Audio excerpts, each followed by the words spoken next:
Welcome back, everybody, to episode 11 of the Movie ReBrew podcast. I'm your host, Keegan Holland, and with me is my co-host, Mike Jennison. Hello. What's up, Mike?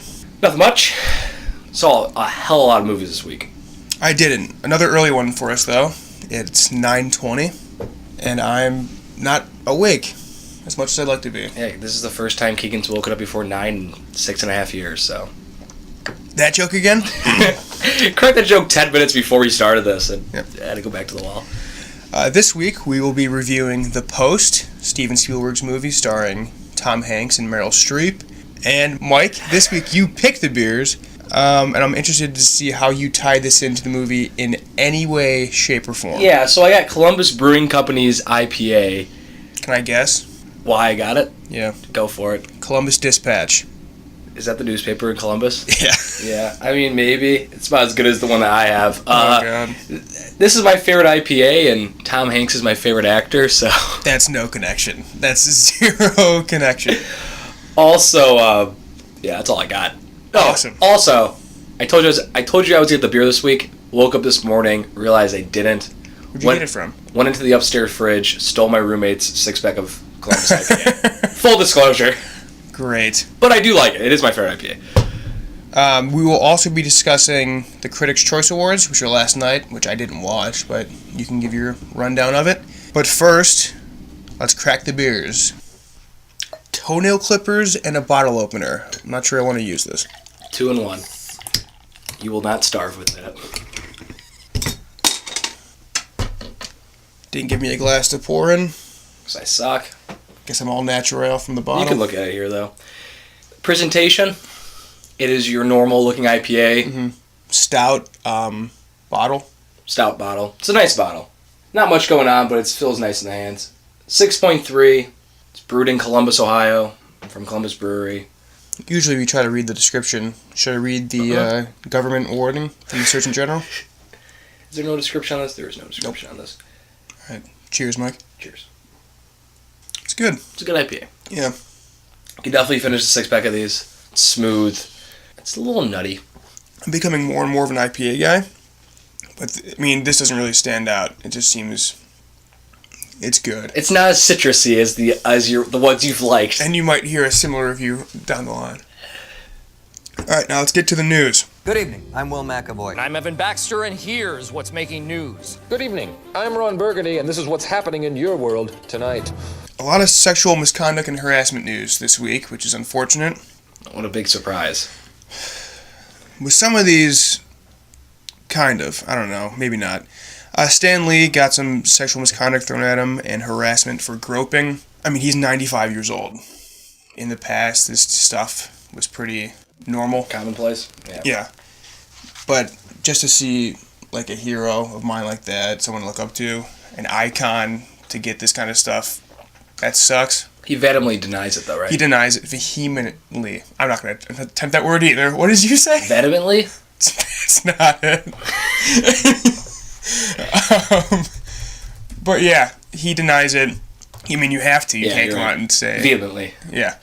We'll see. People are wanting to boycott Black Panther, which is so unfair to Ryan Coogler and the entire team. For Stan Lee? For Stan Lee. Makes who really will no have sense. a cameo in it. He always does. Yeah, but... But his role at Marvel is now a figurehead. He doesn't have anything to do with the movies in any way. He created all these characters, or most of them, but there's no reason to punish everyone else because of what he may have done. Yeah, that's dumb. I don't think they'll actually gain traction boycotting it. No, I don't think so either. But speaking of Black Panther, I said last week I'd avoid all trailers from here on out, but when they put one right in front of the movie we saw, I mean, I'm going to watch it, and god damn, I wish I didn't. I think I turned to you and said, oh, the first minute and a half was awesome. The last minute of that trailer was so brutal. I had legit chills watching it. I was so stoked. And then they did what I thought they wouldn't do. The villain, Michael B. Jordan, puts on the Black Panther suit. Yeah. The last minute, it just jumps down the Marvel rabbit hole of just average. Yep. God, that's such a shame. We'll see. I'm still excited. Maybe it's brief or it's a cool way that he does it. It definitely killed some of my expectations for the movie. Yeah. But I'll still keep it open mind. Right now, it's the hero faces off against himself, which sucks. I know, because the first minute and a half, Michael B. Jordan's villain looked pretty sweet.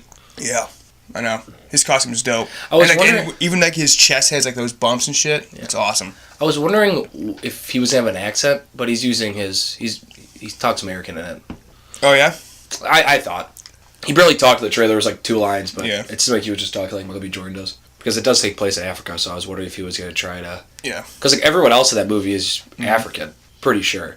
Chadwick Boseman's from Jersey, but he does the accent. Oh wow, he lays it on thick. Yeah. Wow, that's really good. Yeah. Never mind. Circus is in this a bunch, which I didn't think he would be. He's big It too. seemed- Pack yeah. out some pounds for it. It seems like it's going to be Claw and Man-Ape kind of both doing it. I thought maybe it would be Claw initially and then Michael B. Jordan takes over, but it looks like they're kind of doing it together. That's cool. Yeah. I'm down for that. James Franco was accused on Twitter by 5 women of sexual harassment, mostly students that worked with him. A lot of it being him really encouraging them to do nude scenes for sex scenes and stuff. One of them, which I think was the worst, I can't really judge these, but he took off the guards during oral sex scenes on women. That one's really bad in my opinion. Yeah. The other ones... That's by far the worst, yeah. Yeah, the other ones were like students. He would like really, really encourage students to do nude scenes and get kind of mad if they said no. To a certain point, I do think that's abusing your power, especially when you take off absolutely. the sex guard and stuff like that. I wonder to what extent these students were willing to do it though, and now they're jumping on the bandwagon. Yeah. Because listen, if James Franco is your teacher, you want to be in his stuff. So I'm sure he's abusing his power by making you do a sex scene. But at the end of the day, I bet they were probably pretty willing. Once again, I don't know. I can't speak for them. Yeah. But We'll see how this affects his Oscars run here. I think it will nearly kill it. He might think still so? get nominated, but It didn't affect Casey Affleck last year. different times though. Yeah, that's true. We'll see. I guess. I think ultimately he will survive this better than most. But How surprised were you? I would have been surprised if he was going around and like raping women. But the fact that he was pressuring his students to do nudity in his movie, it wasn't surprising at all to me. Yeah, Cody, former guest, friend of the show. The Christmas pod. The Christmas pod, yeah. He was just like, yeah, I pretty much saw this coming. I'm like, yeah. That wasn't surprising. And I guess, well, I didn't watch it, but the reaction at the critics when he won was pretty silent, kind of an awkward. That wasn't telecasted. They did that award before the telecast started. The critics. Oh, really? For best comedy, yeah. He wasn't there either. No, he skipped it. Yeah. Okay. Oh, when they said his name for best actor, like no one clapped. Maybe that's what you're referring to. Yeah. Oh, okay. When they were out the nominees for best actor, Gotcha. like no one cheered for him. It was maybe a couple claps, but it's too bad because I don't think anyone from Disaster Artist was there. Or like at the Globes, they were all friend-centered, smiling and stuff like that. Yeah. It's also too bad for the woman. I mean, obviously. But Alison Brie was there. I didn't see Dave Franco. Really? Granted, I was fast-forwarding through a lot of stuff, but... Alison Brie is now in contention for the Donald Gleason Best in Year award. Yeah. She got 2 The Post and Disaster Artist. Oscar contender and movies. she's in Glow, which is fantastic. She's had a great year. Yeah. Definitely put her name out there. And BoJack Horseman. Man.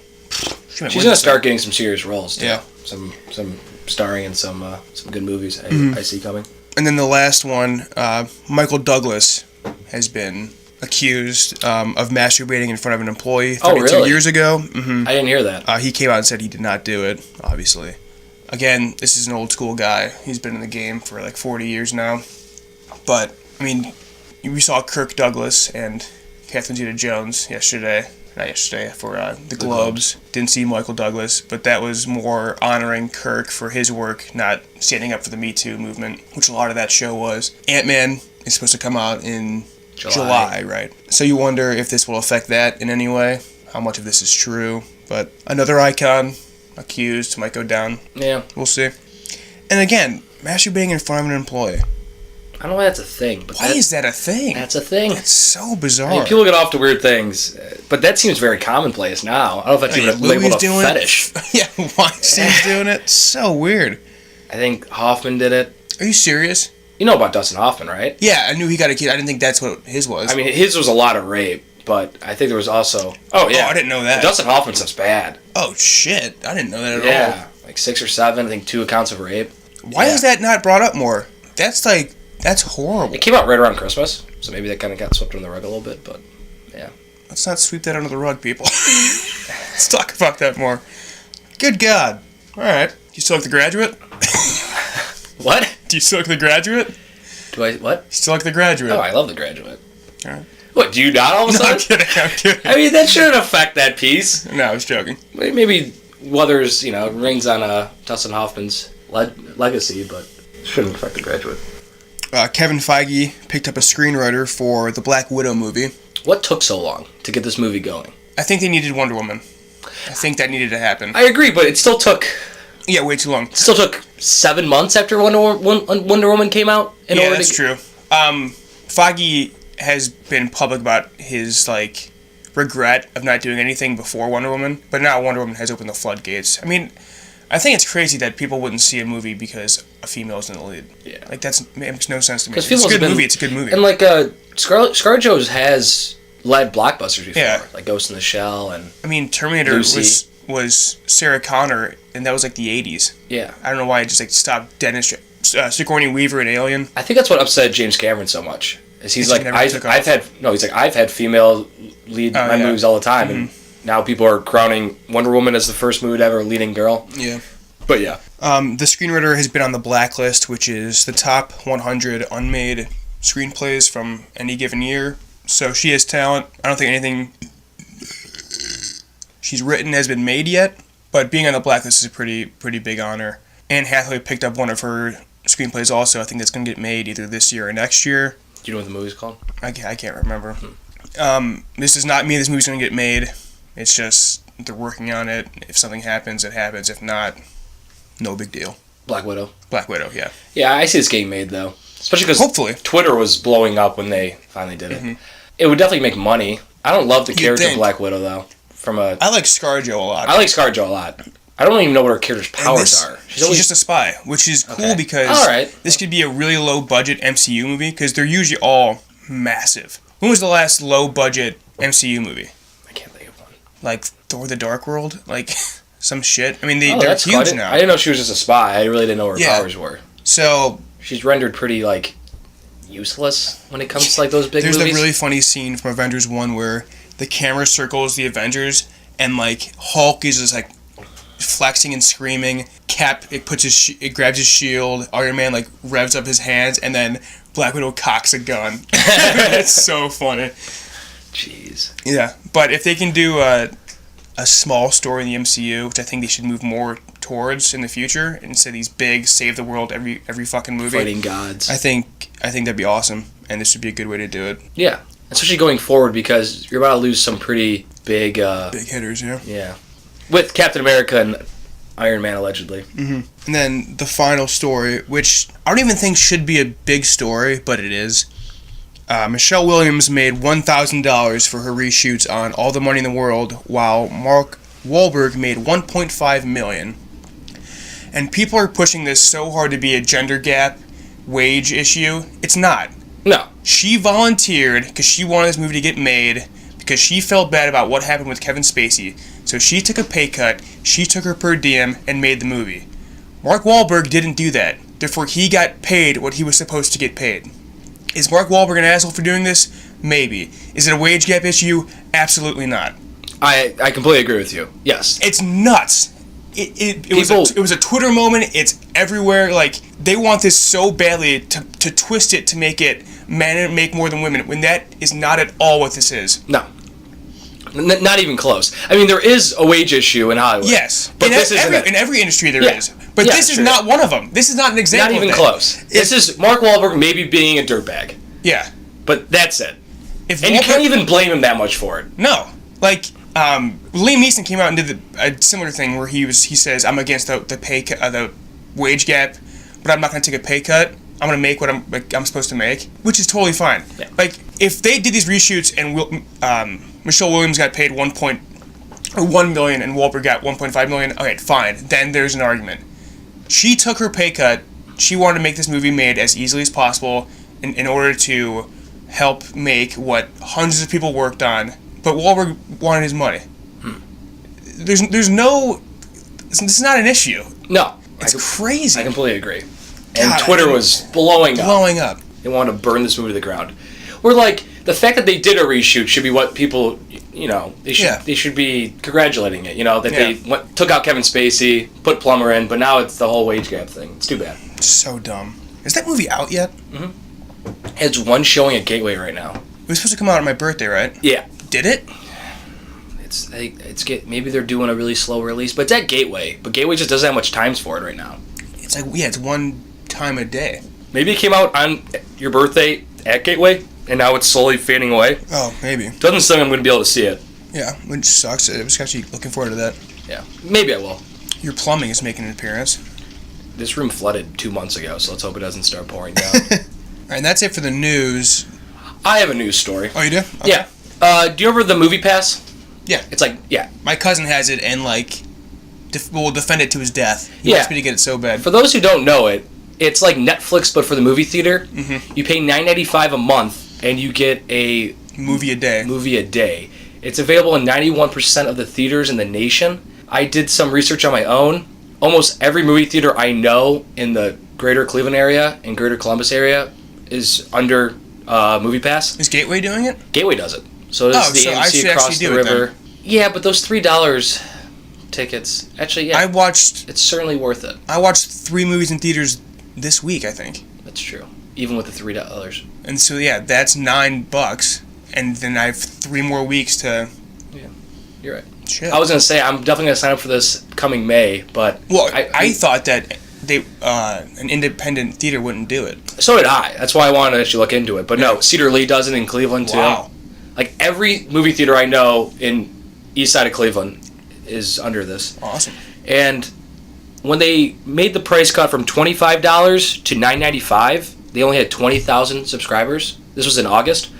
They cut it down to $9.95, and in the 4 months since, they have 1.5 million members now. It's like a 500,000 just December alone. Yeah, it's like a credit card, right? Yeah. So how it works is they give you a credit card. I think 5 to 7 business days you'll get it, and you just go to the movie theater. They scan it, and then MoviePass will pay it for you. Yeah. They had a big issue with actually getting the cards out to people when it first moved to $10, but I think now it's going well. Yeah, I think I read that where they still say it's only 5 to 7 business days. I guess in Europe this has been happening for a while. For like 15 years there's been they need this. There's been a company like this, and I don't know if I believe this, but the article I read said it's doubled box office in Europe. Wow. This format. This is the only way theaters will survive, I think, in the next 10 years. It makes perfect sense. Yeah. AMC says they don't think that MoviePass can keep up with this, but the CEO says that in December they did lose money, but that's just because it's one of the busiest times of the year to see movies. AMC was against it so much when it dropped in price. I think they pulled out for a bit, but they're back in. Yeah, they're back in. Movie theaters still make full price on the tickets, so don't feel like you're hurting the movie theater business by doing this. You're not. And movie theaters make most of their money from concessions anyways. Yeah, that's true. Ticket prices are basically all studio. And this really helps the small budget films. I read somewhere where all the small budget films released during the holiday season, 6 to 13% of their total box office was from MoviePass, where large budgets were 1 to 4%, which makes sense because they just make less money. And if you have this, you're probably seeing most movies. You'd think, yeah. Yeah. And plus, this is targeting cinephiles, and cinephiles usually have a more, highbrow taste, lack of a better word. And no one's going to the theater every day. No. Like, if I got it, I would use it once a week, so that's what? Here, that's $12, it's $10 versus $12, or in real life, it's $10 versus $40. Yeah. Yeah, so I should definitely get this. The average ticket price in LA and New York is $15. I know. It's crazy. $14, so. Yeah, we're pretty lucky where it's been 10 for the last. They say the $9.95 is the national average for a movie a week, a movie a month. So yeah, if you're interested, it's MoviePass.com. Saw that article and I thought might as well share it. That's all I have for news. Before we bring on. Did you see that Black Panther is the most pre-sell tickets ever for a Marvel comic movie? More than Civil War. Lupita Nyong'o said she couldn't get tickets for her theater, which is pretty funny. I hope people come out to support this. I think it'll be really good. Hopefully it's worth all the hype and build up. And the length. And the length, especially. I'm still holding out hope. Yeah, I mean, I'm still pumped for it, even with that garbage trailer. I really wish I closed my eyes. Because I did that for Star Wars. We both did it for Star Wars, and I just didn't even think that they would show something like that. Well, I'm sure that doesn't even turn people off. I'm sure that turns off 3% of the population when they see that. I happen to be one of them. We both happen to be one of them. But, man, that's a real shame. Oh, I actually have... T.J. Miller will not be reshot in Deadpool 2. They're going to keep him, not recasted, his character. So he's going to be in it. He's going to be in it. I expected that. You said it, I asked you last week and you said yeah, but Fox actually came out this week and confirmed that T.J. Miller will still be in Deadpool 2. And then just a Star Wars update. For all those fuckboys out there who said George Lucas wouldn't have done that to Luke Skywalker, George Lucas revealed that he envisioned a very similar fate for Luke Skywalker. He would be a bitter old man training a young female Jedi in his... Yeah, in his version of Episode 7. It also starred a female, so all you Disney being feminists pushing their own agenda, George Lucas would have done this exact same thing, but it would have been like a 7-year-old girl. Oh, it would have been that young? I don't know why he would have done that after Episode 1 was terrible because of a child actor, but he's going to go back to it. So that's good. I'm glad that he came out and said that. He still tries to give his input wherever he can. He calls Kathy Kennedy like once a week. Which is cute. So funny. I mean, she's just like, oh, George, hello, what's up? And then hangs up on him. But that's good. Yeah, it was good for him to defend his franchise. Yeah. Ryan Johnson had a funny tweet. Someone's like, 26 days later, people are still arguing about The Last Jedi in my mentions, and he tweeted like, one side will come out victorious. I promise you that, or something like that. Or in time it'll happen. Yeah. One side's going to win, I promise you. Yeah. The Last Jedi's the best. Yeah. I changed our bio. Yeah, no, that's funny. Part of the reason why I changed our bio is because it was two guys like movies. One guy likes beers, but you like beer. I'm starting to do more now, yeah. Yeah, he's deep in the IPA game. That's not true. He's just afraid to admit it. I'm a closeted IPA fan. Should we get into the awards? Yeah, go for it. So I had this big thing typed out how the Golden Globes don't matter, and I'm not even going to consider any of these people that won, like frontrunners. And then the critics came out, and the 4 main acting awards all went to the same people at the critics. Mm-hmm. So that kind of blew up in your face. Blew up my face. But anyways, my predictions weren't right. I said Shape of Water was going to do very well, and it only got score. Wait. Oh, and director for the Globes. For the Globes. Oh, Globes, yeah. Yeah, it only got score and Best Director. I said it was only like 5 or 6. I even tweeted prematurely, Shape of Water after score. Shape of Water is cleaning up tonight. Watch our old episode, and then it won like 1 more award after that, and 3 awards just fucking swept. My brother on Gold Derby. You know what Gold Derby is? Because of Chuck, yes. Yeah, it's a website where you can predict these award shows. And I think you can win money, especially I know for the Academy Award you can win money, but for the Golden Globes, my brother finished 6th out of 1,700 people. So nice job, Chuck. Congrats, Chuck. He did not pick Gary Oldman. If he would pick Gary Oldman, I think he would have won. Yeah, he's very against Gary Oldman this award season. I don't know why. I think Gary Oldman's gonna win. Yeah, but I mean, has he lost yet? Uh-uh. He's kind of doing a little J.K. Simmons at this point. He's kind of just running through these things. Yeah, it's transformative. It's a historical figure. I mean, it's got everything they like. Yeah. But yeah, 3 Billboards did extremely well. I don't think it will do anywhere close to that come Oscar time. I don't know, dude. I Best Actress, she's up with the front runner. Yeah. And now I'm willing to say... You gotta stop pushing for Defoe. That Rockwell is the leader. Dude. Yeah. I think Florida Project has just lost all steam. It's not a good movie, dude. I really don't think it's a good movie. It's a good movie. I think it might only get 1 nom for Defoe. Maybe production design. It should. Why? They didn't build those motels. Yeah, I know, but they still found them. Oh my god. There's no design there. The hotels, the way the apartments were set up too and stuff like that. It's not like they just walked into a random apartment, so let's start filming here. And it seemed like it. And they also picked up... Yeah, it seemed like it. That just goes to show you. And they picked up random actors too and started filming them. That movie sucks. Wow, I fucking hate you. Anyways, I think the most ridiculous award was 3 Billboards winning Best Screenplay. It doesn't have a chance come the Academy time. I think it winning Best Picture consistently is kind of wild to me. I don't think because the Oscars are all about the pretentious, what's the meaning of this, whatever. And I guess Police Brutality maybe is that one. or forgiveness. But it's just told in such like a there's no consequences to your actions way that like It won't win. it's blowing my mind that it's consistently winning though. It didn't win the critics last night. Shape of Water won. Oh yeah, you're right. Okay, Golden Globes suck too. So I also found a Gary Oldman quote. Did you see this yet? I don't think so. His thoughts on the Golden Globes. This is in 2014. He said, and I quote, "It is a meaningless event. The Hollywood Foreign Press Association is fucking ridiculous. There's nothing going on at all. It's 90 nobodies having a wink. Everybody's getting drunk and everybody's sucking up to everyone. Boycott the fucking thing. Just say we're not going to play this silly game with you anymore. The Oscars are different, but it's showbiz. It's all showbiz. That makes me sound like I got sour grapes or something, doesn't it?" I take two things away from that. One, he thinks he should have got nominated for Apes that year. Two, he's British, so he's blowing smoke up the BAFTA's ass. That's what I take from that. And three, he's also right. He's right. And then when it came time to him to boycott, he did it all, and he sucked their, you know. He took that shiny prize. Yeah, he was all smiles up there, man. Yeah, kind of came off as a hypocrite, but hilarious quote, and he's not wrong. It's always so weird to hear his real accent, because, I mean, like, he obviously has a British accent in Harry Potter's, but he's like a dirtbag, kind of. I mean, not really. In the end, he's not, but I don't know what I'm saying. But we know him as Commissioner Gordon, and in the Apes movies. I mean, even more than that, but like he does such a good American accent that it always catches me off guard. I didn't know he was British until this year. Really? Yeah. Oh, that's funny. Oh, also one of the weirdest things I've ever watched was there was like a Brazil Comic-Con or something, and they revealed Tom Hardy's Venom. Tom Hardy sounds like he grew up with $0 in like the slums. He just sounds so uneducated when he actually talks. It's hilarious. He sounds like he's a rapper. It's so funny.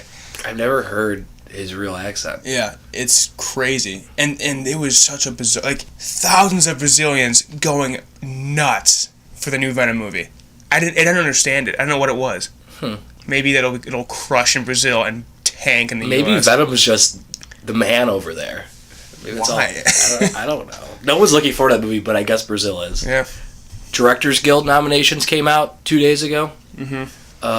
Jordan Peele for Get Out, Greta Gerwig, Lady Bird, Martin McDonagh, 3 Billboards, Christopher Nolan, Dunkirk, Guillermo del Toro, Shape of Water.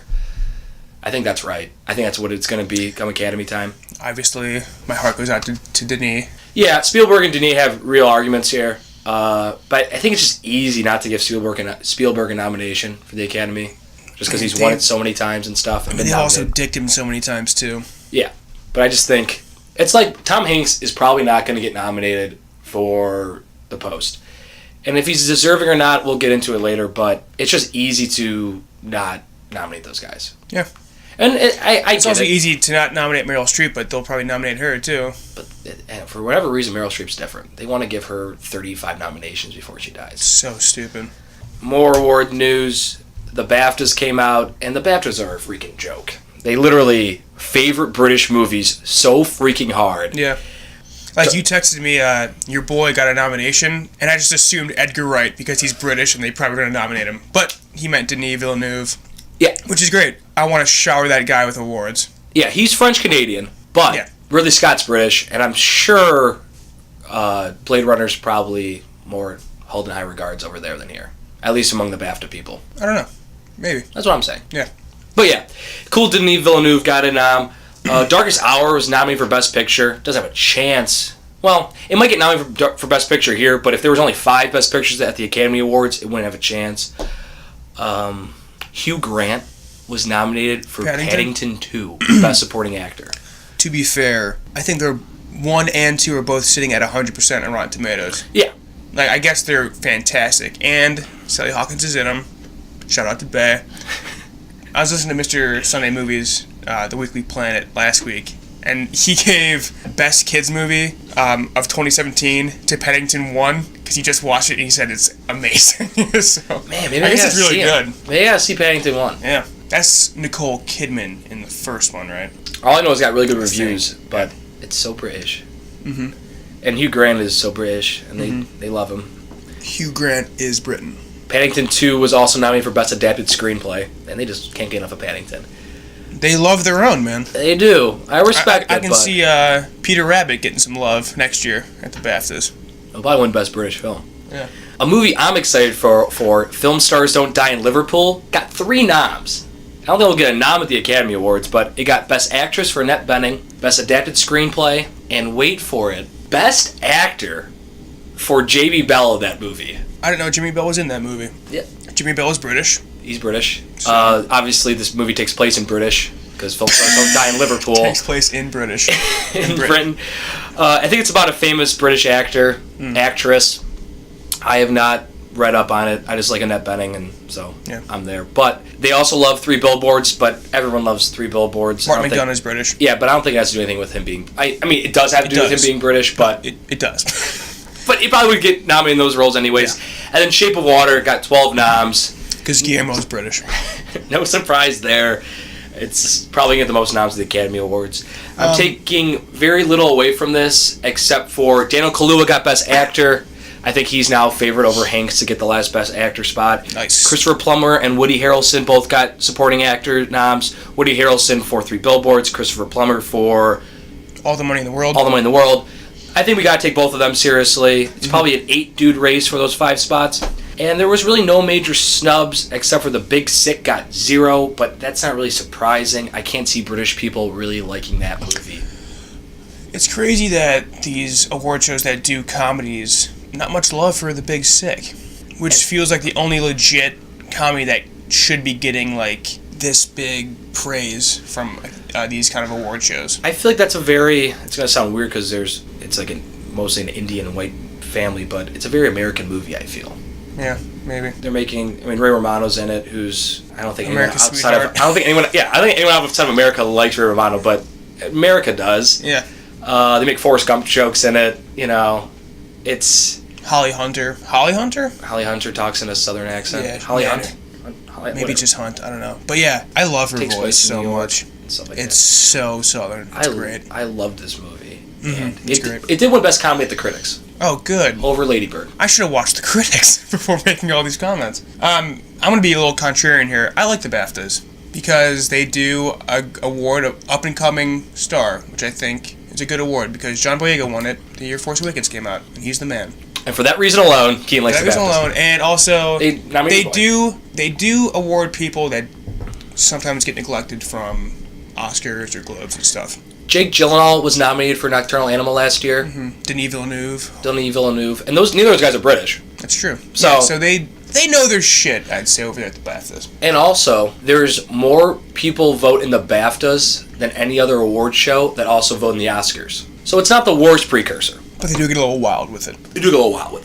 Greta Gerwig and Jordan Peele were not nominated for Best Director here, but... Man, I really hope they nominate Peele at the Oscars. I'm more Peele than Greta Gerwig, if I had to pick one.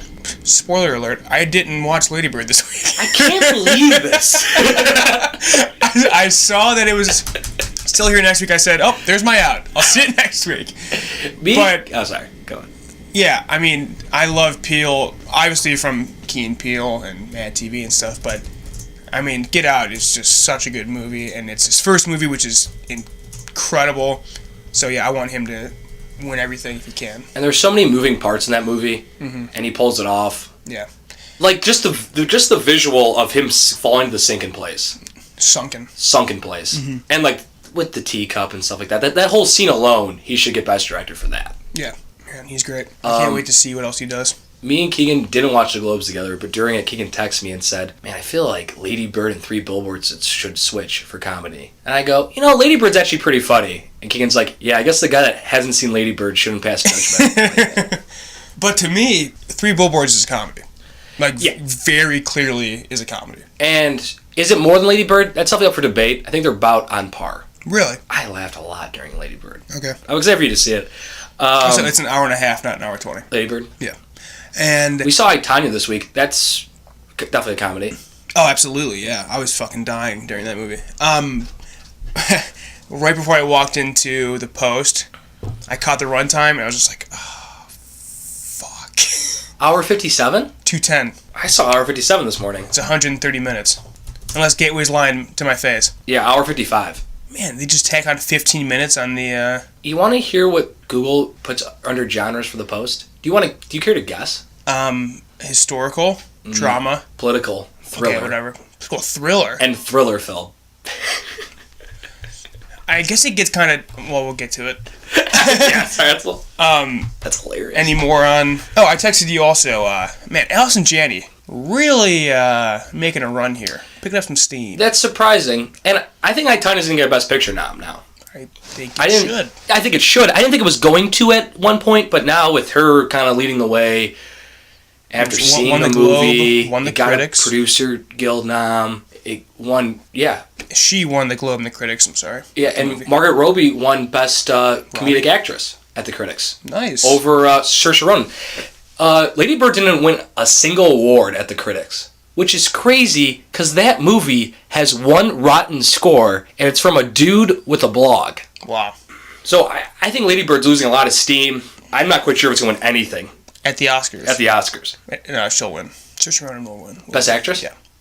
We'll be doing a competition between the two of us, and I think that one's already locked in. Unless Alicia Malone begs to differ, who I trust religiously, I'm going to put Saoirse Ronan Actually, as. Alicia Malone, I'm sure she knows her shit. Yeah. That seems like it's right up her alley. Anything I want to bring up from the critics, we kind of touched on everything. Get Out won Best Original Screenplay. Good. Which, that and Lady Bird, I think they're going to duke it out. They're going to switch off back and forth here, but That's going to Get Out. I think it's going to go to Get Out when it comes down time. And it should get it. Get Out should win that. That's all I really got. Is that Peele by himself writing that? No, there's someone with Peele. Okay. It's so funny. Every time they go to the Get Out crowd during the awards ceremony, they look like they don't want to be there. Well, Kahlua looks like he'd rather be at any other place than there. I'm sure they have a pact to just not give a fuck. They're always just like slowing. Yeah. I mean, I'm down with it, but Peele was pretty upset about getting comedy at the Globes. Yeah. So that's probably why he was pissed during that broadcast, and I didn't watch the critics, so. And Peele was by himself. He wrote this by himself, so I Sweet. apologize. I'm excited. I want him to win just because I'm excited for that speech. I feel like that'd be a really good speech. Though Greta Gerwig would also deliver a really good speech there, too. I wonder which way he'd take it. Like, just funny as hell. Or, like, serious racial issues. I love the photo they show of him. He's just wearing a New York Yankees hat with headphones on. Every time they show him for Best Director. Yeah, it's a great shot with the thick rim glasses. He looks awesome in it. God, he's the best. My favorite moment of the critics was when I wrote down my notes. I didn't want to forget it, and of course I forgot it. Ted Danza won Best Comedic Actor in a TV Show. I want to tell you that. Yeah. Yes. And while he won, he kissed his wife, Mary Steinberg something or whatever. Yeah. I should have just saved it and showed it to you. So he wins it. He kisses his wife. He's clapping. He's all jazzed up. He walks past Guillermo del Toro, who's clapping and smiling in your ear. They hug each other. Yes. Let's go. It was awesome. Man, Ted Danson's so good in that show too. I need to see. I love Ted Danza. Yeah, it's great. I like it. It was on last night. I didn't watch it. I recorded it though. I'll be watching that tonight. And also when Guillermo del Toro won Best Director, which I'm pumped he's the front runner. Yes. I love Christopher Nolan, but I don't want Christopher Nolan to win for Dunkirk. I love Nolan too. Fuck Dunkirk. I actually like Dunkirk, but he should win for Inception, but that's a debate for another day. Or The Dark Knight. Or Memento. Or Prestige. Dark Knight, or any of his other movies. I think Dark Knight was the same year as There Will Be Blood and... No, it's not. Year after, you're right. Sorry. Yeah. But when Guillermo del Toro won, he walked up there and he just looked so adorable every time. Man, and he even called out, he said, "This is a far walk for a short, fat guy." Just continues to goat all over the place. He's the award show darling this year, and I couldn't be more happy about it. Mm-hmm. He's such a sweetheart. Yep. All right. That's all I got for the news. Want to do the beer? Oh, yeah, we do the beer. Before we bring on your roommate? Michaels, are you okay? It's just beer. What kind of beer? I'd like a keg of beer, please. Hey, Johnny, how about a beer, huh? Better when I'm drunk. Yeah, I've kind of already said my things about this. I really do enjoy this beer. I've drinking this numerous occasions. It's a nice six-pack. You can definitely drink all six. I dig it. I called it, average to start. Yeah. It's nothing, like, crazy special, but I would buy a six-pack. My dad drinks this religiously. There is constantly a six-pack of Columbus IPAs in the fridge. It's good. I think it's my favorite IPA because it's a flavor you'll never get sick of. Because it's a very mellow flavor. Mm-hmm. Of the IPAs we've had, I'd take a lot over it, but this is also better than a lot too. So I'm glad you get your enjoyed it. hands on it. Go for it. I think it's solid. Well, obviously it's in Northeast Ohio too, right? Pretty easy to find Northeast Ohio. Mm-hmm. So yeah, I think all of Ohio, you'd have no problem finding this. Outside of it, I don't know. No idea. All right, I'll get Ittu. You can't handle the truth. She's gone from suck to blow. Do you understand the words that are coming out of my mouth? We now welcome on Mike's roommate, Michael Ittu. Ittu, welcome aboard. Our political science correspondent. Yes. Thanks for having me on, guys. Excited to be here. Closer to the mic. You can't even see what's going on. Maybe he was perfect right there. Thanks for having me on, guys. Pretty excited to be here. So the three of us saw the post last night. Pretty decent crowd, actually. It slowly but surely started building up. Yeah, they put it in the biggest theater they have, too. It's about what I expected, though. It's Spielberg, it's Hanks. Yeah, I guess. I just and expected, Streep. They'll I bring expected it. a full crowd at, like, one of the smaller, like the House 3. Not House 1. Don't you think it was about? No, you're right. That really filled up at the end. Yeah, I There looked was a down, lot of and people. There's a ton of people there. Yeah. All right, before we get started, Mike, want to give us a quick, no spoiler summary, even though it's history, so you can just Wikipedia it. Yeah, history. We lost the war in Vietnam. Spoiler alert. No. So Meryl Streep plays Kay Graham, who is the owner of the Washington Post after her husband passes away. And Ben Bradley is the editor-in-chief at the Washington Post. Played by Tom Hanks. Played by Tom Hanks. And some very secretive, confidential shit gets into the Post's hands. And it really comes down to Meryl Streep whether she wants to risk the Post while protecting the freedom of speech in America. Because the I want to budge in because you suck at this. The Supreme Court. I think it's fine. I'm trying to tiptoe around some things. The Supreme Court comes down in the New York Times for publishing the same papers. So spoiler alert. No, it's not. So Meryl Streep has to decide whether to go forward herself with the Post and potentially get the same result from the Supreme Court. Initial thoughts from you guys before we get into spoilers. I've been quoted as saying that this will be Spotlight 2.0. Oh, if you would have told me at the start of the year that I was going to see a Meryl Streep movie about the Washington Post, I would have said, get the fuck out of here. Yeah. Also, if you would have told me I was going to see a Spielberg Hanks movie after Bridge of Spies about newspapers, I would have said, get the fuck out of here. With them together, I was pretty excited for this movie. Yeah, I slowly became more and more excited about this movie, and I've actually loved this movie. Ittu, your thoughts before I say mine. I don't know. I thought, like, as far as the actual content of it, I thought that it was really good in the fact that it kind of summed up, like, the public opinion on a lot of things that are current now that probably weren't when Spielberg first got on his desk. That is true.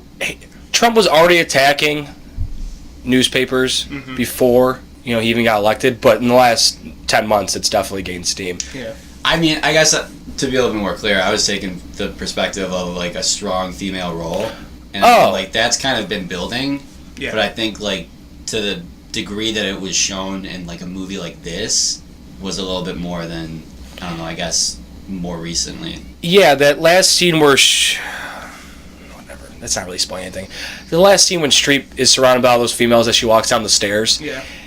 If that's next year, I'm like, oh, they just shoehorned a female moment right there, female empowerment moment, and still kind of felt a little bit forced. It is so on the nose. Yeah, a lot of the negative reviews of this is that the message is kind of heavy-handed, and though I do agree, you're overcompensating. You're not screaming into the mic. and though I do agree with the heavy-handedness, I think it's a very important message that needs to come across at this day and age. Turn it down. Just a little bit. Yeah. I think the thing that was most interesting... I didn't finish my complete thought. It's a very important message and it needs to come across this day and age. So being heavy-handed with this message is okay with me. Though I thought it was a little heavy-handed. I was just going to say that I thought that it was almost kind of eerie how like reflective that was of even just like the Globes. I mean like the whole... like there must have been like 3 or 4 different actors or actresses that during the Globes said that there are parts of the community that just were not able to like voice their opinions and be able to speak up and like have them be heard. And I mean, they even kind of go about that in the post a little bit. I mean, you see, I don't know if it's spoiling, but like you see a couple scenes where she's kind of overlooked, and her character's kind of just drowned out. Even though she's like the head of the paper, her opinion doesn't matter at times. Yeah, when she's around the investors and the bankers, they totally shut her out. Also, I thought it was a waste of Sarah Paulson until her last moment with Hanks. Yeah. Where she really gets into that point. Yeah. Ittu, you said this last night, and I agree. Besides like maybe Get Out, this is like the most like relevant movie this year in terms of what's going on. Get Out with race, obviously, and this with Trump attacking newspapers and the freedom of speech. Personally, I think this movie was fine. It was okay. It was well made. It was well acted. It takes forever to get going, and it takes forever to end. The middle, I think, when they're really cooking on the story, I think is great. Everything else, I'm like, oh my god, let's fucking go finish it. Okay, personally, I thought this was paced great. Yeah, I thought it was a drag at times. Okay, well, how interested are you in American history? I'm also not very interested in this topic. Yes. I'm kind of a nerd when it comes to 60s, 70s American history. Mm-hmm. That's something that I am actually... I really enjoy, I really get into. Jackie was one of my top 5 favorite movies of last year. Other than my dad, I know numerous people that have seen it that didn't like it. Ittu's one of them. So I come in here more interested than you do. Yeah. So that's probably why I thought the pacing was fine. Mm-hmm. I thought it was all very interesting. I liked how it started out in like Vietnam, kind of showing that first fight scene. Man, has there ever been a Vietnam movie that didn't use CCR? Yeah, I know. I wanted to say that. Use something else? No, it's got to set the mood. I was pumped when I heard CCR. Maybe Apocalypse Now is the only one that doesn't use it, but uses the doors. It's everything. The cast is stupid good. Streep, Hanks, Odenkirk, David Cross, Alison Brie, who does basically nothing. One good scene. There's one good scene. Yeah. Sarah Paulson, the dude from Get Out, the dad from Get Out, blank on his name. Yeah, just like top to bottom, just great actors, and it's a well-made, well-acted movie. I just wasn't excited or entertained by all of it. I thought for an historical drama, it was pretty clear. A lot of times they're throwing out names that you have no idea who they are. I thought this was pretty easy to follow. Did you feel that same way? No. Okay. Yeah. At times I didn't know... Oh, Michael Spielberg also. At times I didn't know who was working for the Post, who was working for the Times. It took me like 45 minutes to actually get that clear in my head. And yeah, they were throwing out names, and I was like, what? Who is that? Why are they important? So yeah, this movie is totally fine. Yeah, I mean, I get that. Wouldn't you agree that it was actually comical? Like there was you humor? Were laughing a lot. I think that there were zingers. I don't think that there were supposed to be like comedy scenes. Yeah. Like there were a couple minors that were pretty. And a couple of your laughs went on too long. Like 5 seconds after the fact, you were still laughing. I was like, all right, Mike, you're making me uncomfortable sitting here. It was like you and the guy at the very front who were just dying at like every single joke. There was a guy at the front, in the very last row, who had the biggest belly laughs. Yeah. I'm sure I was going with them, but you were. I love this movie. I was locked in from the word go, and I didn't think I'd really like it that much. I don't know really why, because once it started, I'm like, oh yeah, this is cool. I'm feeling it. I mean, it's everything that surrounds it that I didn't think I was gonna like. Spielberg hasn't been great in 20 years. Meryl Streep I don't love. It just felt like a forced kind of thing, but it's good. It's fine. It was shot cool. But obviously it's Spielberg, so I mean, there's some really cool shots in this. Mm-hmm. Ratings from you guys. Okay, I'll go first. I'd give this a 9.1. I might regret giving it that score at some point in the future. I just gave it the same score I gave Jackie last year. Okay. So, I gave it 9.1. I'd give it a thumbs up. I would see it again, and I'd recommend it to anyone who likes American history, Vietnam War history, anyone who aspires to be a journalist someday, because this kind of made me want to be a journalist, even though me too, actually. Just seeing like the pressure in the newsroom was like, let's go. Yeah, I love the hustle. Yeah. It was a very old school movie, the way it was done and felt. Yeah, anyone. Yeah, so I don't think it's movies for everybody, but if you like those things, you'll enjoy this. If you like movies that used to win Best Picture, You know what I mean by that? Yeah. Like, if this movie came out in the 90s, 80s, this would have won Best Picture. Probably, yeah. And maybe in a weaker year, because, like, Spotlight won it 2 years ago. But now, Academy Awards like stuff that's pretentious. And fresh. And different. And I'm cool with that. Right. E2, what about you? 8.5. All right. A little bit of reasoning behind it, or Some reasoning and also a recommend, not recommend. Would you watch it again? yeah, absolutely. Okay. I think the biggest thing to me was probably the social relevance of like where it stands in society coming out today. Yeah. Versus if it came out next year, 2 years before. Yeah. And it's like, it's so hard to, at least for me, like judge these kind of movies because it's all historical and it's like, I don't know that era too well, so I don't know how much is really embellished. A lot of that is gotta be very, like, as much as it seems fake, real, but to what extent is it really kind of dramatized for a movie? I think this is fairly historically accurate, though. Well, that's what I'm saying. Like, a lot of it has to be. Yeah, but I get that. I'm sure it wasn't as... I wonder if everyone met in Ben Bradley's house to... Like, that's what I'm saying. You Like, know? it's just hard to be able to get a gauge on how much is really accurate and true. I guess, like, you'd have to be from a certain era to really have a good appreciation for it. Yeah. And an accurate kind of appreciation, but for what it is, I thought it was great. I'm gonna give it a 6.5. I would recommend it, actually. Like, people love Bridge of Spies, I didn't, but I think general masses probably really like this movie. Yeah, I think almost anyone over the age of 45 would like this movie. Yeah, and my brother Andrew, who I recommended Baby Driver, and he didn't like it because John Hamm lasts too long in that Which movie. is probably one of the negative things you can say about that but movie. the second it became unrealistic, he was out. But he loved Bridge of Spies, so I think he would love this too. So I'd recommend it to everyone. Thumbs up. It's well made. Would I watch it again? Tough to say. I don't think I will, but maybe down the line I would. I don't know. I think this is a movie that might not even age that well because it's so current, so on the ball. Yeah. But that could be why it does, because it gives you a good Maybe representation of the time at the time that it came out. Yeah, even though it's set in the 70s, it's very 2017. That's true. We haven't seen a movie that has been this political in a while. Besides Get Out, and you even brought that up. Yeah. It's like this and that are the only two movies that are looking at current day society with a hard stance against it, which is good because movies, this is one of the things movies can do, other than entertain or maybe you do social reflection, reflect on society. Yeah. And this movie definitely does that. Should we get into spoilers? Sure. Spoilers for a true story that happened 40 years ago. All right. Spoiler alert. Spoiler alert. I'm not even going to get a hard spoiler right away, but did you feel like this movie was rushed? Like, because Spielberg even said that he rushed post just to get this out. He got... the post-production. No. And the post. Yeah, I don't think so. No, I didn't really feel rushed to No. me. Some negative reviews were like, oh, you could tell it was rushed. It wasn't the same crispness as Spielberg movies, but I didn't feel that way at all. Is Meryl Streep good in this movie? Yeah. You don't think so? Isn't exceptional. Like, I don't think she's worthy of the Academy Award that she's gonna get nominated for. She might not. She probably will. What do you think, Itu? Think she was good in this? I thought so. I mean... I think the best females in this movie were Alison Brie Oh my god. in the bedroom and Sarah Paulson in the studio. Those are the two best female scenes. I thought she was really good for this. And like, if I had a ballot, I might put her name down. I'd have to sit down and think about it for a little bit, but she's right there at 5 for me. And we asked this last night in the walk home.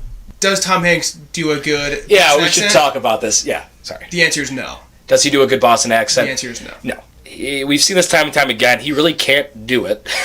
And Spielberg's made him do it at least twice. He also tries to do it to Captain Phillips. He goes, if you ever watch Captain Phillips again, pay attention to the opening car conversation with his wife.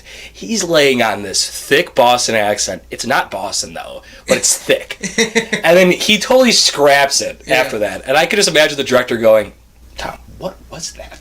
That was a Boston accent. Like, okay, you know what? No one knows he's from Boston. Just talk like Tom Hanks does, okay? I think one of the scenes that really got me was when they talked about why are they in Vietnam in the first place and why are they still there. In the plane? No, in the hotel room when Paul Odenkirk, what's his name? Bob Odenkirk? Bob Odenkirk. Oh, yeah, is looking at all those papers. And the guy who leaked all the papers says basically it's for presidential pride reason. No one wanted to be the person that lost the war. Yeah, that was cool. So more or less, they are just sending out young American boys out there to die. And I looked up the death total. 58,220 U.S. soldiers died in Vietnam. 300,000 were wounded. And just for pride's sake. Yeah. I mean, the papers basically said that almost every president from Eisenhower thought there should be no reason to be in Vietnam. And they just went ahead and did it just because, for pride's sake. Yeah, they didn't want to be the one to pull out, which is nuts. I read the Wikipedia page for these papers too, and one of the big reasons was they wanted three fronts on China, because at the time, I can understand this, they were worried that China was going to become the next big bad power, like Germany in World War I and World War II. Mm-hmm. So they wanted three fronts on them. They wanted Japan, Korea, India, and Vietnam. So that was really the main reason why we were in Vietnam in the first place, was just so we could contain China in case a World War III broke out. Which, that's too bad, because obviously that never happened, and we lost a lot of men. Yeah. A lot of people's lives were permanently changed. And I think this is interesting because I think the opening scene was, they were showing quotes from the what were these documents called? Pentagon Papers. And they were showing quotes that the president said, and then they were showing their speeches where they were just blatantly lying to the public. Yeah. And I get where you gotta be positive as a president, you can't be too transparent, but at a certain point, these people were just lying to the public's face and sending people over there to fight an unjust war, a war that we did have a prayer in winning. And it's crazy, this war happened, we're close to 50 years from now, and still 50 years from now. 50 years ago, and they're still making The future movies. Vietnam War.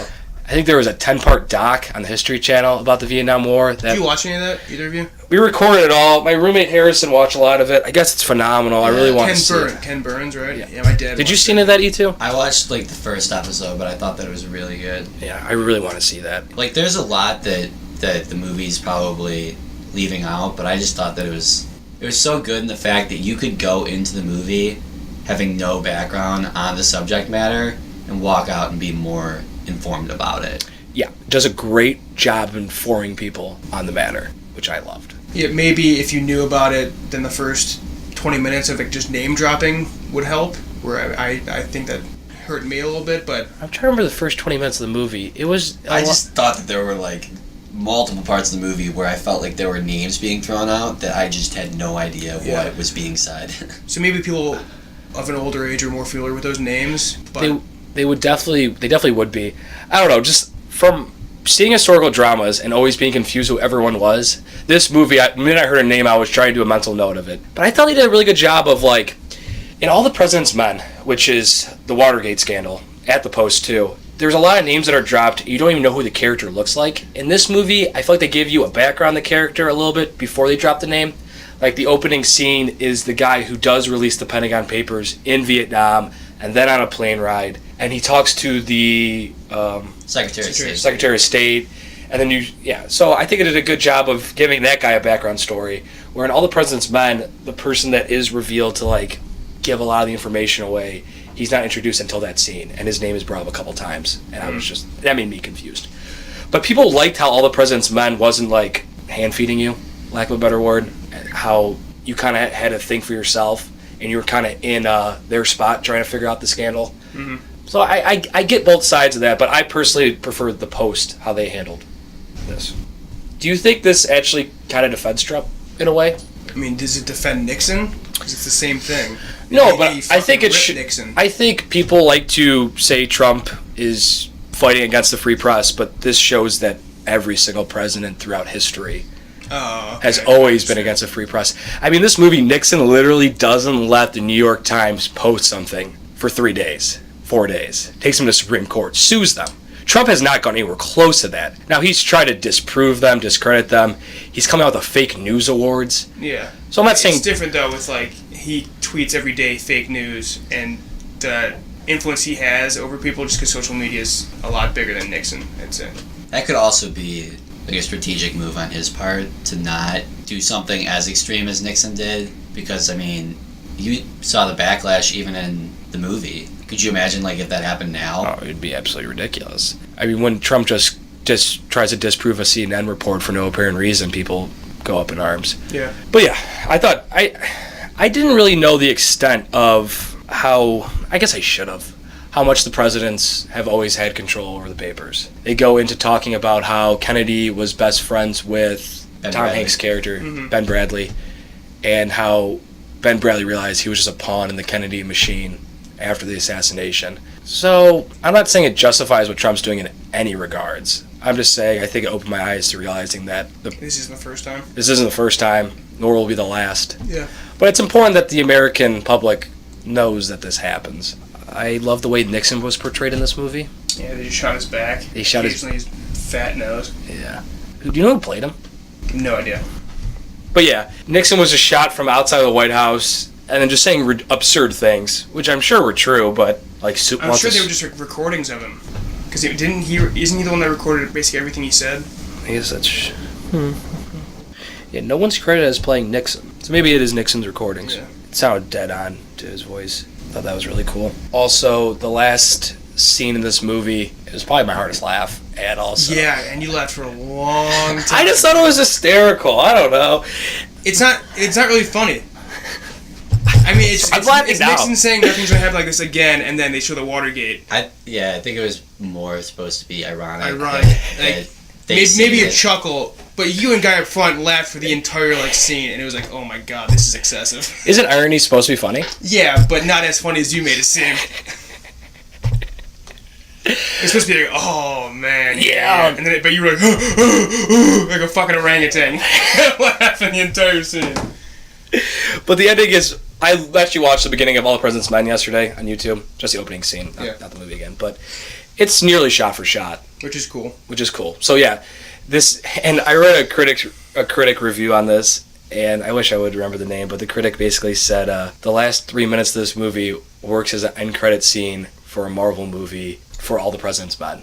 Like, how painful would that double feature be? Would that be a long one? I was ready to go. I want to watch All the President's Men again, but I think who plays Ben Bradley in All the President's Men? He does a way better job than Tom Hanks does. And Kaluuya deserves the nom over Hanks, because Hanks can't do a Boston accent. No. And it's kind of tough at some points. Though he's really good at this when you take the accent out of the equation. I thought the ending sent a really good message, though. I mean, like the message that the media always needs to be present. Yeah. I mean, if you drop your guard and the watchdog isn't there, then things are going to go unknown. Yeah, I think this definitely proves that the media is very important. I think the Supreme Court Justice, I forget what his name was, he said that ruling was really good. Yeah, he said the press serves the community, not the president. Serves the governed, not the governors. Yeah, more poetic. Yeah, the press serves the govern, not the governors. Which is what I just said. Yeah, but I was rudely talking over you while you were saying it, so I want to make sure that was heard. Yeah. I don't know, I just felt like it was so, like Ittu said, I think this is such an important message, especially at this time. Was having all those names distracting in any way? Like David Cross, why was David Cross in that movie? Why was Alison Brie in that movie? And for a long time, why was Sarah Paulson in that movie? That could be because of the whole Spielberg rushing it. So I guess if he was trying to fill the cat, I mean, he'll always have like his pick on anybody. Yeah, that's true. But I guess if he was just trying to do it as quick and efficiently as possible, he may have just selected people he said, because I think it was Mike that said that he didn't even audition for that's true roles. There was literally no auditions out for this movie. Yeah, so you need to make sure that they can act before you can go. That's true. I would assume that David Cross's character is pretty irrelevant. He has some funny comedic moments. Does he? I like a couple times. There was a lot of Spielberg people talking over each other, which is one of his staples, and a lot of times I couldn't even hear what the main one was. But he plays Howard Simmons. I'm sure he was important into the story, and he won a large cast. Yeah. So I'm sure that's why he kept him in there. What's the award that does ensemble cast? Is that SAGs? Wasn't nominated for the SAGs. Oh, wow. It was a great ensemble, though. Mm-hmm. I thought they did a good job of balancing the huge cast, though. Huge cast. Yeah. Definitely the largest cast of the year. At one point, there's about 20 people in the room, and like Keegan said, they are all talking. But you're supposed to be picking up something in there, and I think sometimes you just don't. I think, it's something that you gotta when you're first watching it, it's kind of overwhelming. Yeah. I'm sure on a second viewing, you would be able to pick up more stuff. But I thought it was interesting, too. I just thought of this now, but I thought there were a lot of scenes where the main characters weren't in it. Main characters being, Streep and Hanks and maybe, Odenkirk. all of those other actors that are pretty well known in the same scenes together. So it was like they weren't ever in a one-on-one scene, a three-person scene. You know what I mean? Like all of the scenes that those actors were in were like middle of Tom Hanks' house where it was like 12 people. And they were never really featured themselves. Yeah, it was kind of like it was Hanks and Meryl Streep's story, and everyone else. Odenkirk got some solo. Odenkirk got a little solo time, and the rest was just kind of a collection of ensembles. Yeah, and that's why David Cross's character, I can't even really think of anything he did to contribute to the story. Like he was always in a group. He was always in a group. Never in a scene with one person, two person. Mm-hmm. He might have only had about 15 lines in this movie. Yeah. Either of you watched Mr. Show? No. I guess that was a big deal because Odenkirk and David Cross did Mr. Show like 30 years ago or whatever, and they were a comedy duo. Oh, really? It's the first time they've reunited in a while. Oh, no shit. Yeah. That's cool. Anything else to say for either of you? I kind of thought John Williams' score was nothing. A nothing score. It is an absolute shame he's not doing Ready Player One. There was one point where the post trucks were driving. I'm like, all right, John Williams, bring the score. Come on, buddy. And I was like, no, this is nothing. Yeah, this is barely music. I didn't even know John Williams did this. Yeah, it was such a nothing score. There is a moment, there's a montage when they first print the papers, the post, which is pretty decent. I mean, I wouldn't go back and listen to it, but in the moment I was like, this is okay. But overall, I didn't even notice that there was a score until like an hour and like 15 minutes into the movie. I was like, oh, fuck, John Williams is doing this. Yeah. I'm like, but this is nothing. Yeah, I think it was the point when Meryl Streep was talking. No, it was a montage. Okay, that's when you first realized it. Because mine was like Meryl Streep, and Alison Brie's conversation. I'm like, oh, John Williams did the score. God, this has not been good. No, it's barely there. It's too bad. Yeah, and Ready Player One. Yeah, he was made to do Ready Player One, too. God, Spielberg, man. Screwed up. Yep. Still a goat, but... Mm-hmm. So, you wouldn't say this is breaking his streak of not really making a good movie since Catch Me If You Can? No. I wouldn't even go that far either, because this You just gave it a 9.1 out of 10. Yeah, I don't know. Maybe we should cut that out. Yeah, I did love this movie, but it still doesn't... I don't know. It's not Spielberg. Not the Spielberg that I want. I don't think we'll see maybe Ready Player One, but I don't think we'll see 80s Spielberg ever even again. 90s Spielberg ever again. No. I think that's done, which sucks. 9.1. You're gonna regret that in like 2 weeks. I might be stubborn on this one. We'll see.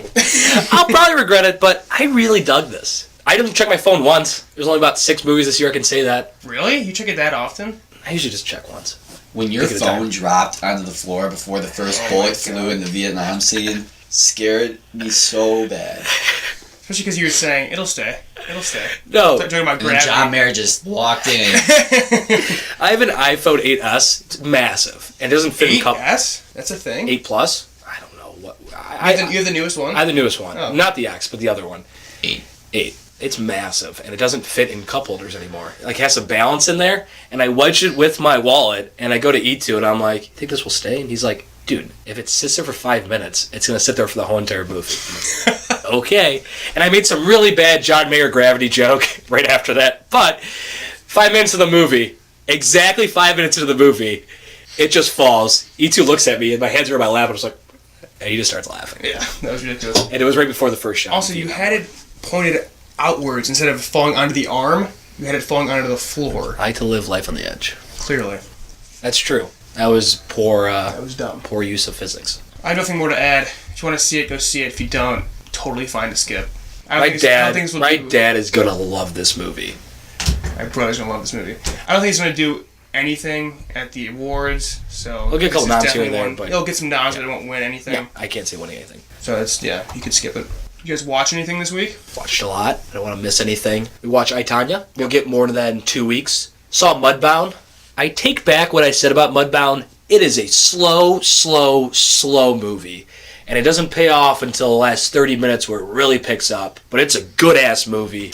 Watch it by yourself in a dark room because this is brutal to watch not in theaters. Because a lot of the shots are dark. Like, there's heavy shadows in this. Yeah. And I need to turn off all the lights in my room in order to really see the whole screen. I really wish Netflix would release their movies in theaters, at least just for a little bit of time. I really wish I had the option to see it in theaters. But yeah, it's good. It really gets into World War II racism and living in the South. World War II? Takes place in World War II. Oh, I thought it was like a Civil War time thing. I did too, actually. Before I thought it was too. Before came out, just the brief description of it kind of made it sound like it was. Yeah. Indentured servants, maybe they are? Not in the 40s. It's a black family that lives on a white man's farm. What are those called? Oh, maybe. I don't know. Indentured servants, right? I think this was the Civil War, dude. No, it's 100% World War II. But yeah, it's a sad movie, but I think most people would like it. So yeah, I recommend it. Oh, I guess I should give it a score because it came out this year. You don't have to give it a score. Too late. I gave it a 8.5. So yeah, I really enjoyed it. I think it should get a cinematography nom. I don't know if it is, but I think it should. Adapted screenplay is fair, and Mary J. Blige is really good in it, so her supporting nom is good. I thought both the main guys were really good in it, but them not getting a nom is not surprising, but they should at least get looked at. I also saw The Darkest Hour. I went into The Darkest Hour thinking this was going to be a boring movie, but Gary Oldman was going to be very good in it. I walked out of Darkest Hour being 100% correct. You were texting me throughout a lot of it.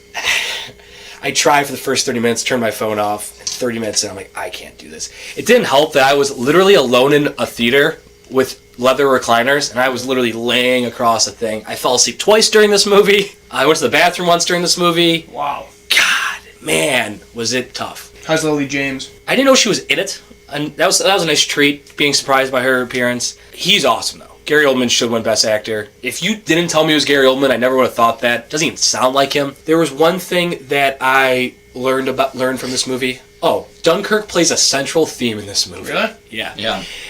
There's one point where I'm like, this would be a great time to cut to Dunkirk, show all Christopher Nolan's movie, then come back. And then make it a 5-hour-long movie? Make it a 5-hour-long movie hard. where no one smiles at any point. Two movies I probably wouldn't like. Well, one I don't like and one I wouldn't like together. But one thing I learned about from history was that the British government really, after Dunkirk, they really wanted to enter negotiations with Germany about ending World War II. That's how Wonder Woman was, too. Wonder Woman, that's a big thing.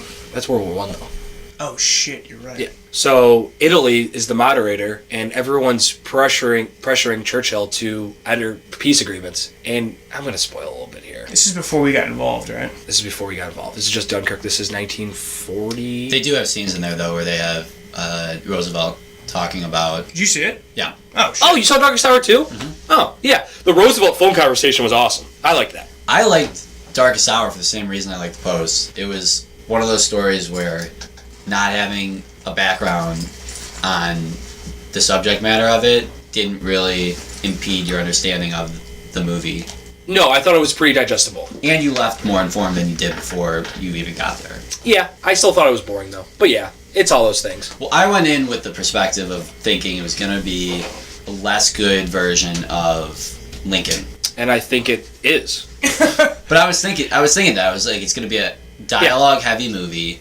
There might be a few action war type scenes. It's not going to be really prevalent, and it's going to be the subject matter that's the most important part. Did you agree with yourself or no with that statement? I'd say more.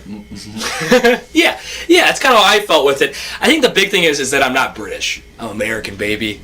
And that's why I love The Post so much, and I don't really care about British history. Though World War II is cool to me, I'm more important about the American. Well, I think that's the same thing with The Post, too. It's like a certain population would have a really good appreciation for both of those movies. Yeah. And anybody can really appreciate it for what it is on its surface, but I guess to have that more detailed understanding and actual knowledge of it would be totally different. Would change the whole story. I did love the train scene though. I thought that was the best scene. As much as I didn't enjoy this movie, the train scene was awesome. And that was a very cool thing by Churchill. Churchill's a drunk too, which I thought was kind of crazy. He does not hide that at all. True. He literally drinks liquor throughout the day. I was actually kind of wondering if that was a real, yeah.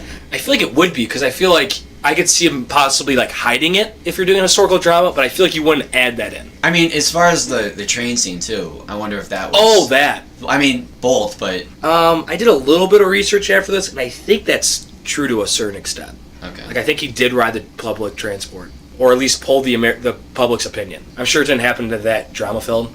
How it was like seconds before he had to enter the peace agreements. I just think both Darkest Hour and The Post, after watching both, made me think that it's just really... They're both really reflective of the fact that history repeats itself. Because, I mean, there's a scene at the very end of Darkest Hour where he quotes the line when he was in the train of... It was like... I looked it up after, but it was some Roman quote from like a fable or a story about Rome in ancient times, and that applied perfectly to the situation then with World War II. And I mean, the movie The Post can obviously apply to today's current state, so I thought they were both phenomenal in that regard. That is why we learn history in school. A lot of punk 12-year-olds don't understand why we learn history. It's because history repeats itself, and you can learn a heck of a lot if you study history. That's why the Pentagon Papers were even made, because they wanted to record all these huge blunders the government made so future presidents wouldn't do the same stuff. So yeah, I agree with your stance on that. The Darkest Hour is a well-done movie. It's boring as hell, and if you're not British, I'm not quite sure how much you'd like it. If you're a huge Gary Oldman fan, you'll enjoy it. That's the only person I'd really recommend it to,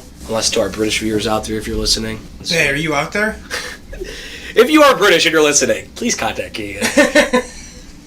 Also saw A Ghost Story, starring Rooney Mara and Casey Affleck. I'm gonna watch that this week. That's a promise. It is so good.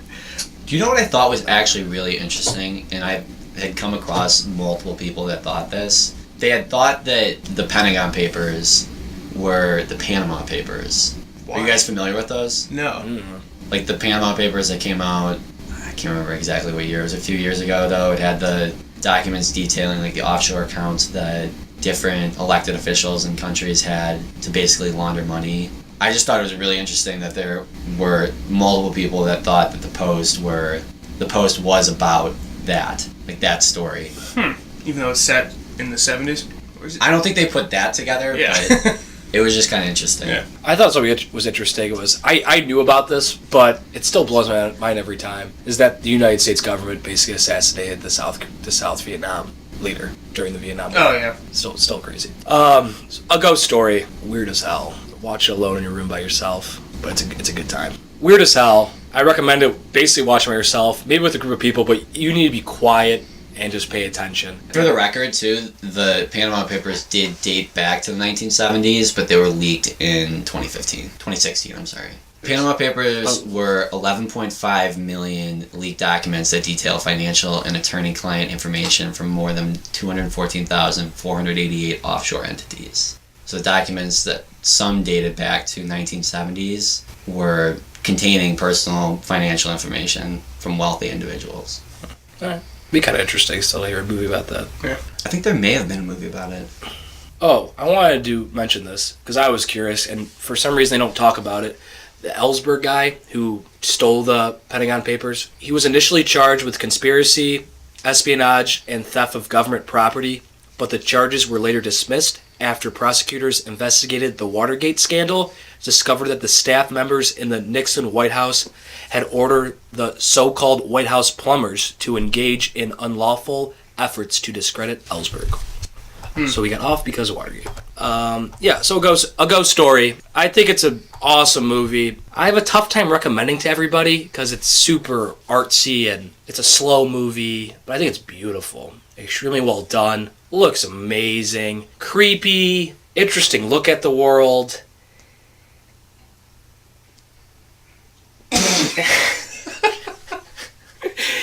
This movie has a lot. Leaves me speechless. This movie reminds you of 2001: Space Odyssey.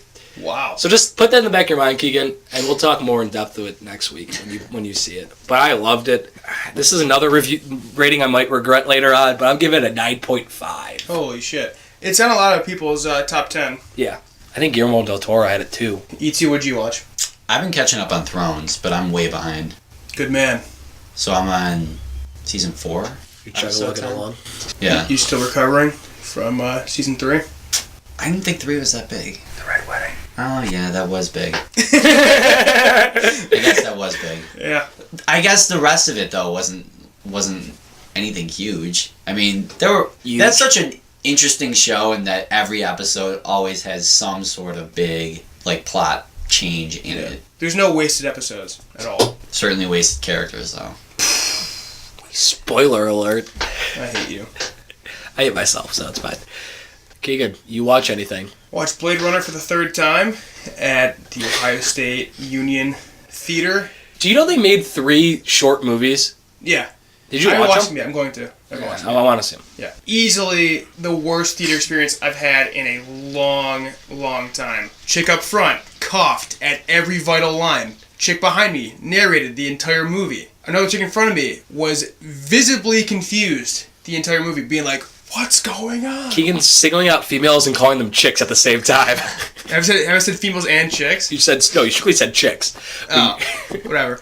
And then back right corner, like 10 people just laughing at the entire movie. And, like, you know how Joy gives Officer K the name Joe? Because he's, whatever. Biggest laugh of the year. I had no idea why. And then every time Joe was said from there on out, it got a laugh. They were laughing at weird stuff. It was horrible. Horrible experience. I texted you before that saying I'm probably going to see every movie they show at this place. I think I'm done. Well, you have a bunch of freshman kids who are just going there to see a free movie and don't really care. God, it sucked. Everyone just crushing popcorn all fucking movie. Daniel Tosh says, yeah, my tickets could definitely be cheaper, and I'd probably sell more tickets, but I don't want the people that would come to this show for $15. Yeah. That's why I charge so much. I mean, we talked about that yesterday. I think the audience is so big on any sort of performance.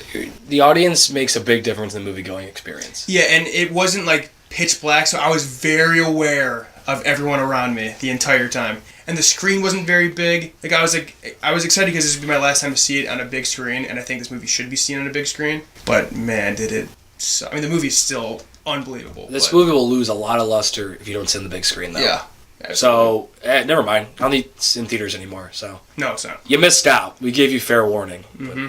You fucked up. Yeah. I think that's all I watched. I could be wrong, but only thing notable. E2, thanks for joining us. Thanks for having me, guys. You can find us at movie_ReBrew on Twitter. Follow us on SoundCloud, iTunes, and... Never mind. What?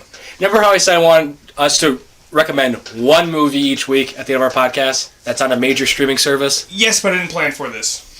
All right, I planned for us. I think we just do one movie. Okay, all right. For it. So I texted the movie I was going to say. The movie that I recommend, it's on Netflix. I know Keegan, I think he likes it more than me. We both love it. Is Sing Street. Yes. It's on Netflix. Came out last year. It's about a dude who lives in Ireland who starts a band to impress a girl. It's heavy on 80s music, but I don't really like 80s pop, but I love this music. It's the greatest soundtrack ever made. That is the hottest take, but I'm sticking with it. John Carney's the director. I'm quoted saying that he's the most underrated director in Hollywood right now. He's two other great movies, Once and Begin Again. All his movies have music as a central theme. So yeah, highly recommended. You'll be singing Brown Shoes until you die after you see this. No one's watched it and not liked it. Yeah, I recommend this to everybody and everyone enjoys it. So is this the same director as Once? Once? Yeah. So that movie, Sing Street, it is on Netflix. E2, thanks for joining us. Follow Thanks us. for having me, guys. Follow us on Twitter at movie_ReBrew. Subscribe on YouTube, SoundCloud, and iTunes. Follow me at Cash Money Keegan, Mike at _Ovalbay, Untapped, movie_ReBrew. E2, where do they find you at? I don't even know my Twitter handle. Alright, we'll tag you. For the record, you favorite one of our tweets. I went to go follow you, and you've yet to follow me back. I think it's Michael_E2. We'll find out, and we'll tag you in the post. Thanks, guys, and for follow listening. back Movie Rebrew, E2. He hasn't followed us back yet. Got upset. Come on, E2. Thanks for listening, guys. We'll see you next week for Lady Bird. Peace. So I have to watch it. Yeah, you took my piece. I'm peace. Ciao. God. No, yeah, Keegan has to watch Lady Bird. I don't think he's going to still. You're going to finagle your way out of it again. That'd be incredible. Should I do the review without seeing the movie? I'll try. Peace! Ciao.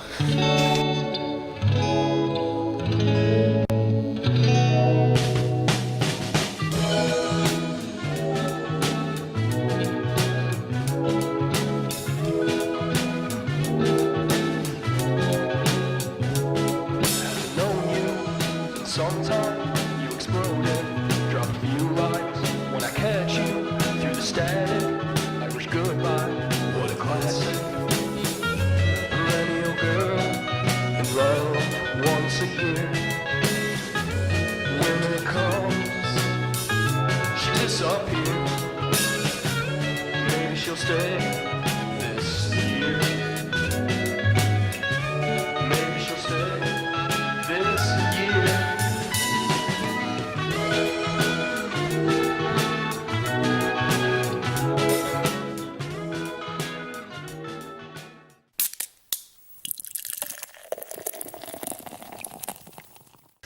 we now welcome on...